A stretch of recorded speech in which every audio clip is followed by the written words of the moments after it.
할렐루야, 참 좋으신 우리 주님의 이름으로 문안드립니다. 오늘 우리가 말씀 앞에 나아갈 때 하나님께서 우리에게 필요한 지혜와 성령의 능력을 부어주실 것을 우리가 좀 기대하고 확신하며 나아갑시다. 하나님은 우리에게 좋은 것을 주시길 원하시고 우리와 오랫동안 협력하며 하나님의 일을 함께 이루어가기를 기뻐하시는 분이십니다. 이 하나님의 위대한 초청 앞에 우리 아멘으로 믿음으로 반응하는 시간 될 수 있기를 간절히 바랍니다. 자, 오늘은 우리가 출애굽기 18장 말씀을 함께 보기를 원합니다. 출애굽기 18장 말씀을 통해 하나님의 사역을 성취하기 위한 세 가지 지혜, 세 가지 성령께서 들려주시는 지혜에 대하여 우리가 함께 깨달을 수 있게 되기를 간절히 축복합니다. 오늘 출애굽기 18장 말씀에서 핵심적인 내용은 무엇입니까? 모세의 장인 이드로가 모세를 방문하는 내용입니다. 근데 그때 혼자 오지 않고 이드로가 자기의 장녀, 즉 모세의 아내였던 시보라와 그리고 그 사이에서 태어난 두 아들을 데리고 방문을 합니다. 여러분들, 우리가 사역 가운데 성령과 지혜가 있어야 합니다. 무조건 우리가 열심히 순종만 한다고 해서 능사는 아니죠. 그리고 무조건 열심히 뛰어다닌다, 열정만 있다고 해서 능사인 것도 아닙니다. 성령의 지혜가 필요합니다. 이드로의 이 방문은요, 모세에게 정말 딱 필요한 방문이었습니다. 탈진하여 쓰러질 위기에 있었던 모세를 다시 일으켜 주었고, 하나님의 사역을 성취하는 데 있어서 중요한 그런 지혜를 세 가지, 이드로를 통해서 모세가 배울 수 있었던 것입니다. 오늘 그 지혜가 어떠한 것인지 말씀을 통해 우리가 함께 살펴보도록 하겠습니다. 자, 우리 첫 번째는 무엇입니까? 가족의 중요성입니다. 자, 오늘 말씀, 어, 5절 말씀을 볼까요? 모세의 장인 이드로가 모세의 아들들과 그의 아내와 더불어 광야에 들어와 모세에게 이르니 곧 모세가 하나님의 산에 진친 곳이라 라고 이야기하고 있습니다. 자, 여러분들, 음, 오늘 지금 모세가 지금 이스라엘 무리들을 이끌고 하나님의 산 호렙에 지내치고 있었습니다. 자, 근데 그때 모세의 상황을 살펴보면요, 모세는 하나님의 사역에 온 마음을 빼앗겨 있었습니다. 그래서 가족을 돌볼 여유가 없었죠. 이드로가 만일에 그 모세의 가족들을 지금 호렙산으로 데리고 오지 않았다면 가나안 입성할 때까지 아마 가정을 돌보아야 된다는 생각을 잊어버리고 살았을 것입니다. 여러분, 우리 가정과 사역은 조화를 이루어야 하는 것입니다. 하나님은 우리 가정이 함께 하시기를 원하시는데 우리 하나님의 사역자들이 비전만 보고 막 달려가고 가정을 돌보지 않는다면 그 가족은 불행한 가족이 될 것이겠죠. 하나님은 그것을 기뻐하지 않으신다라는 것을 깨달아야 됩니다. 참 이들로는 지혜롭습니다. 모세가 지금 이스라엘 백성을 이끌고 호렙산에 이르기까지 지치고 힘든 여정을 정말 좀 뭔가 이렇게 급한 어떤 일들을 마치고 난 이후에 방문하였다는 거예요. 자, 지금 호렙산에 방문하였을 때 모세는요, 굉장히 마음이 지쳐 있었습니다. 엄청난 하나님의 사역을 감당했죠. 홍해가 갈라지고 또 광야길로 들어서고 백성들이 원망하고 하늘에서 만나가 내리고 반석을 쳐서 바위가 갈라지고 이런 여러 가지 일들을 있었습니다. 일도 일이었지만 백성들이 자꾸 불평하고 원망하고 돌로 쳐서 죽이려고 하고 하는 이런 상황 가운데 음, 이드로가 방문한 것입니다. 자, 그렇다면 모세의 아내 시보라와 두 아들은 모세와 언제 헤어지게 되었을까요? 아마도 모세가 이드로의 집을 떠나 미디안 광야를 떠나 애굽으로 향할 때 출애굽기 4장이죠. 출애굽기 4장에 보면 아들의 할례 문제로 인하여 피난편 사건이 있었던 것을 볼 수 있습니다. 자, 이때 아들의 할례 문제로 인하여 하나님께서 모세를 죽이려고 하셨고 그때 시보라가 아들의 할례를 직접 행하게 되죠. 그러면서 이 사건을 통해 모세의 가정이 하나님의 말씀 안으로 믿음 안으로 들어오게 되는 것을 볼 수 있습니다. 시보라는 원래 이방인 여인이었죠. 그리고 이 두 아들도 사실은 여호와 신앙이 없는 어머니 밑에서 자랐다는 것입니다. 그런 가운데 이제 그 아버지 모세가 애굽으로 하나님의 부르심을 받아 정말 좀 어떻게 보면 위험한 사역을 감당하기 위해 애굽으로 가고 있었죠. 영적 전쟁을 아주 치열하게 치러야 하는 곳이었습니다.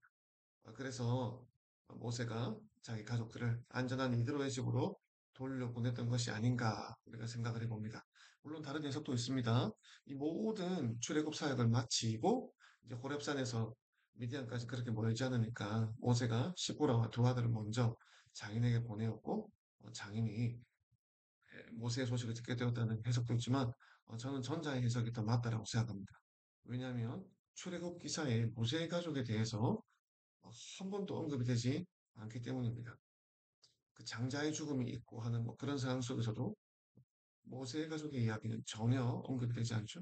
그래서 애굽에 들어서기 전에 이미 모세가 그 가족들을 보냈던 것이 아닌가 하는 생각을 해보게 됩니다. 그래서 결국에 이런 피난편 사건을 통해서 십보라는요, 남편을 향하신 하나님의 부르심에 대해서 분명하게 깨닫게 되었고, 내 남편이 내 남편이지만 하나님께서 자기 남편에 대하여 소유권을 주장하시는구나. 하나님의 것이구나. 라고 하는 것을 깨닫게 되었다는 거예요. 그리고 나서 집으로 돌아가게 되었습니다. 이드로는 이런 일들을 십보라를 통해서 다 듣게 되었다는 것이죠.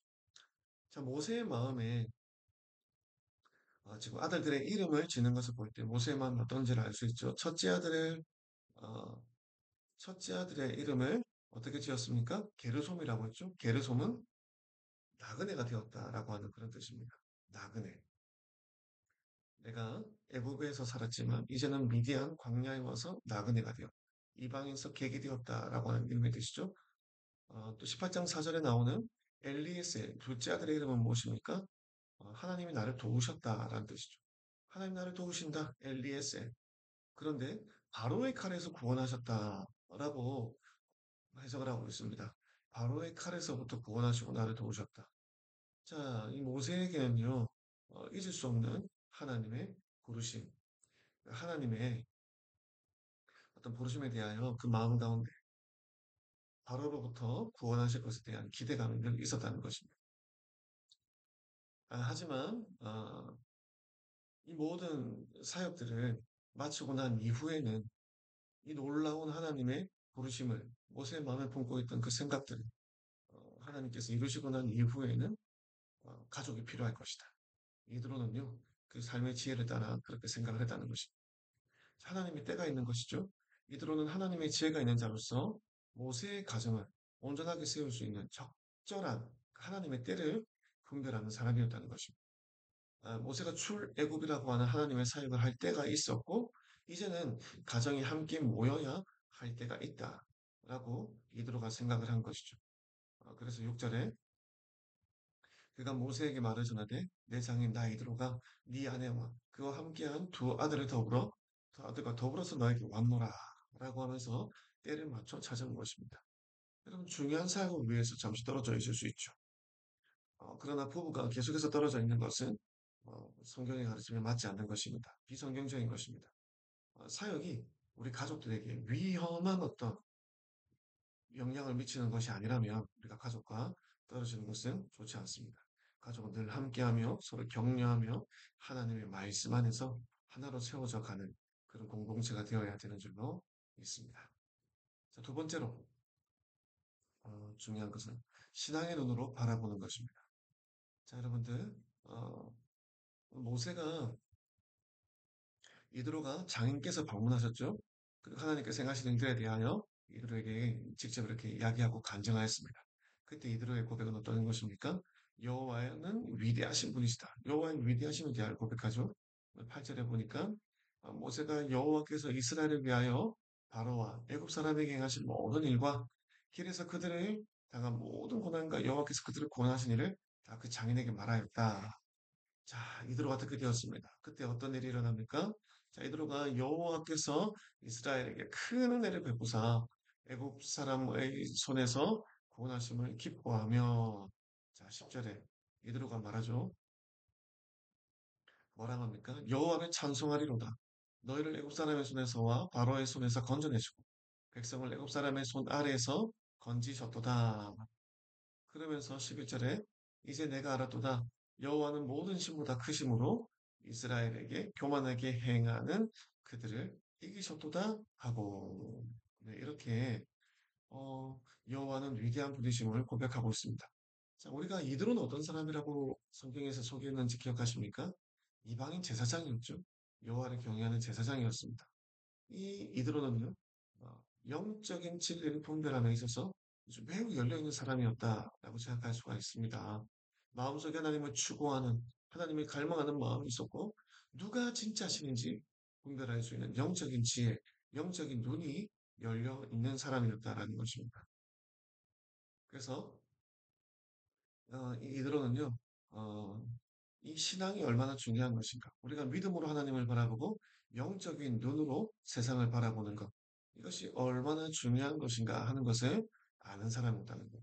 그래서 그는 모세의 조력자가 될 수 있었습니다. 그래서 적절하게 모세에게 지금 필요한 것이 무엇인가? 바로 가족이다. 모세의 가족을 회복시켜 줄 뿐만 아니라 그리고 지금 이스라엘 백성들과 어, 그 모든 지도자들 앞에서 하나님께 번제와 제물을 올려드리죠. 그래서 모세의 장인 이드로가 번제물과 희생 제물을 하나님께 가져오매 아론과 이스라엘 모든 장로가 와서 모세 장인과 함께 하나님 앞에서 떡을 먹으리라라고 이야기하고 있습니다. 지금 모세 가족을 회복시켜 줄 뿐만 아니라 지금 그 이스라엘의 지도자들과 함께 예배를 하며 지금 그 앞에서 어떤 일을 하는 겁니까? 자기 사위죠. 모세의 어떤 그런 사역을 인정해주고 또 이 재단을 통해서 격려해주고 하는 일들을 하고 있다라는 거예요.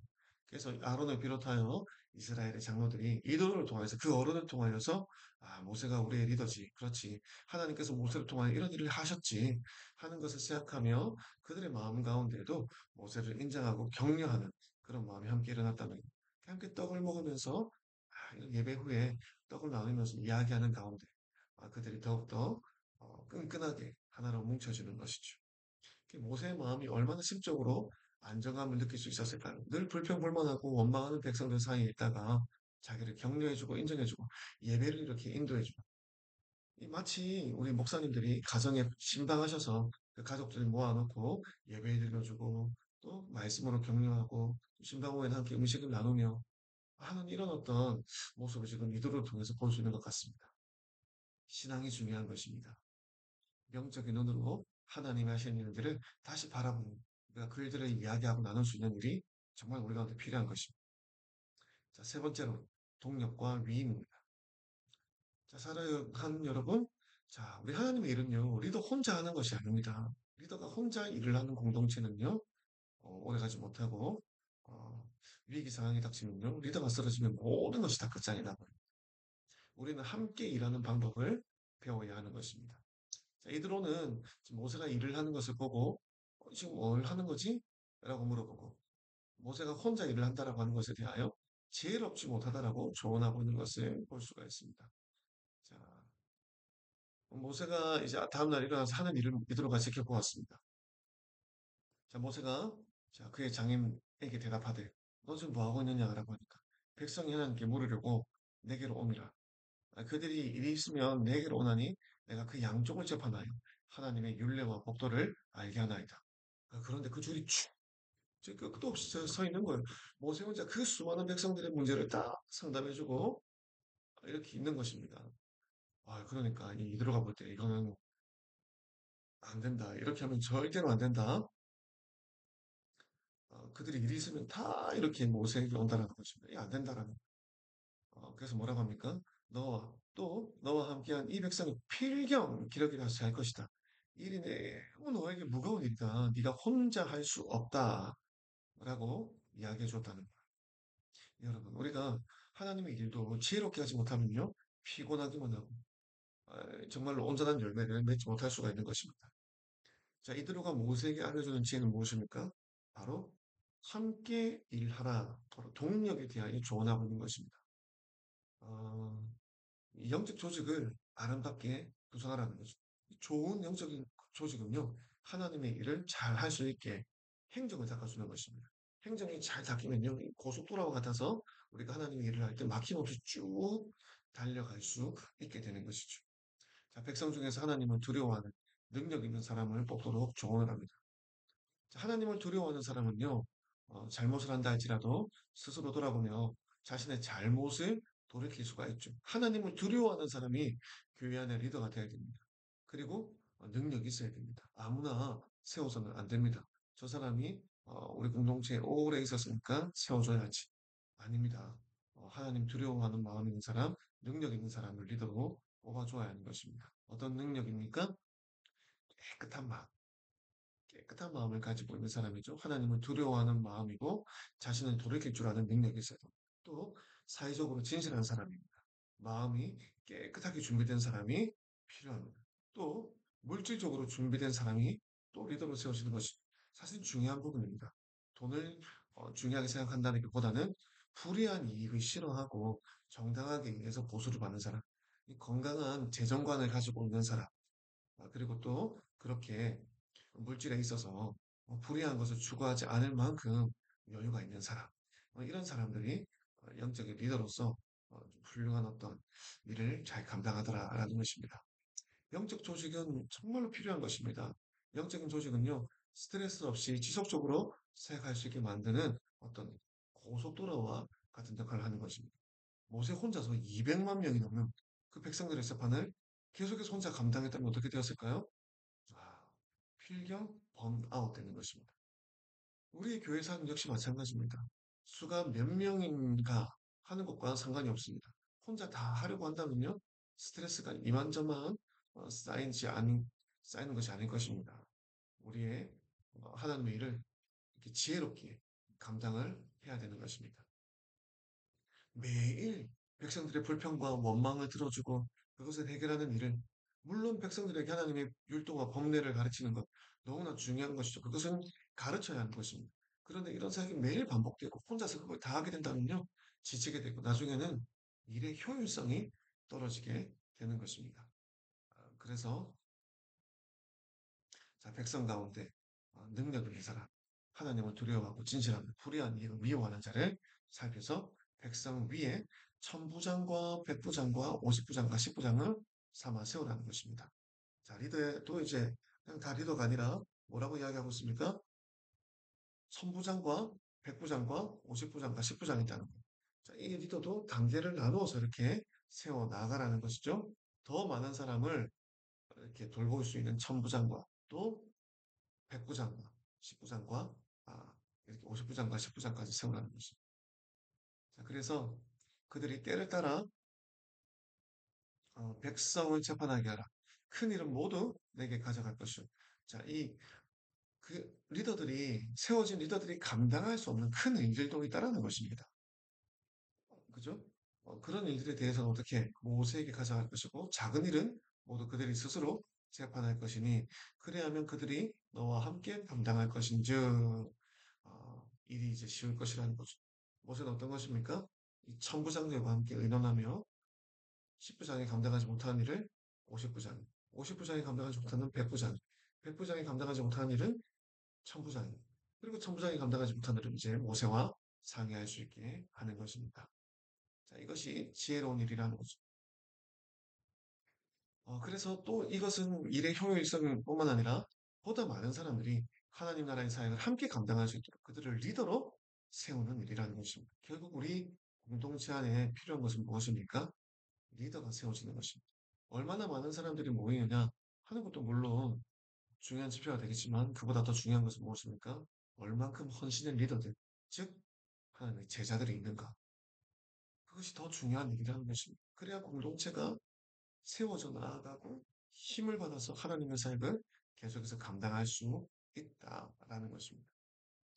그래서 모세가 이스라엘 무리 중에서 능력 있는 사람들을 택하여 그들을 백성의 우두머리고 천부장, 백부장, 오십부장, 십부장을 삼음해 그들이 때를 따라 백성을 재판하되 어려운 일은 모세에게 가져오고 모든 작은 일은 스스로 재판하니라. 자, 이 일을 통해서 모세가 배운 것은 무엇입니까? 하나님 나라의 일은 협력하여 선을 이루는 것이다. 라는 것을 이드로를 통해 배우게 되었다는 것입니다. 더 많은 하나님의 나라를 일하기 원한다면 우리는 반드시 팀 사역을 하여야 한다. 아무리 능력이 뛰어난 리더가 있다 할지라도 그 한 사람이 행하는 일과 그렇게 리더의 마음을 따라 이 하나님의 기준을 따라 세워진 리더명이 여러 명 있는 공동체가 훨씬 더 하나님의 사역을 잘 감당할 수가 있다는 것을 기억해야 됩니다. 자, 오늘 말씀의 결론을 맺어봅시다. 이드로는요, 모세에게 축복이었다라는 것을 우리가 기억해야 되겠죠? 모세가 하나님의 사역을 끝까지 감당할 수 있도록 붙여준 하나님의 조력자라는 것입니다. 자, 우리 역시 다른 사람에게 짐이 되는 것이 아니라 축복이 되고 힘이 되는 사람이 되어야 되겠죠? 예, 하나님의 축복은요, 이렇게 만남을 통해서 온다는 것도 우리가 한번 더 생각해 볼 수 있겠습니다. 내게 붙여주신 사람을 귀하게 여길 줄 알아야 하는 것입니다. 내게 고난과 어려움을 주기 위해 하나님께서 붙여주신 것이 아니라 우리 곁에 있는 사람들은 나를 축복하기 위하여 하나님이 붙여주신 은혜의 통로라는 것입니다. 설령 그 사람이 나를 고통스럽게 한다면 하나님 그 사람을 통해 나를 연단하고 계시는구나. 그래서 결국 나를 강하게 하시고 하나님의 축복이 임하게 하시려고 하는 것이고 그러므로 우리가 이런 관계 가운데 불평하기보다는 오히려 감사하는 마음을 늘 가지는 것이 우리에게 하나님의 사역을 감당하는 지혜가 될 것입니다. 그런 의미에서 우리 곁에 붙여주신 사람과 여러분 동력할 수 있습니까? 협력할 수 있습니까? 힘을 모을 수 있습니까? 나와 스타일이 맞지 않는 사람과도 협력할 수 있는 성품과 지혜가 우리에게 개발될 필요가 있습니다. 할렐루야. 나랑만 맞고 말도 잘 통하고 마음도 잘 통하고 척하면 딱인 사람과만 우리가 일을 해야 되는 것이 아니라 나랑 너무 안 맞는 사람과도 우리가 일해야 될 때가 있다는 것입니다. 원하지 않는 사람과도 협력하여 사역의 열매를 맺는 것이 진짜 실력이라는 것입니다. 이 일을 위해서 우리가 하나님의 지혜와 성령의 충만함을 구하는 것이죠. 사역에서 롱런하려면요 이런 지혜가 필요한 것입니다. 하나님의 영으로 사역하고 하나님의 눈으로 바라보고 영적인 깨달음 가운데 어, 정말 내 힘이 아닌 하나님의 힘과 방법으로 일하는 것을 우리가 배워야 될 줄 믿습니다. 듣는 길을 개발하고 겸손한 태도로 수용하는 것이 진리죠. 모든 조언이 끝난 후에 그의 장의는 자기 땅으로 돌아가게 되는 것입니다. 때가 있다는 것입니다. 오늘 이 시간이 우리의 때일 수도 있습니다. 우리와 함께 누가 동력하기를 원하십니까? 내가 원하는 그 사람이 아니라 하나님이 붙여주신 그 사람과 동력할 수 있는 참된 지혜가 저와 여러분에게 있기를 간절히 축복합니다. 승리합시다.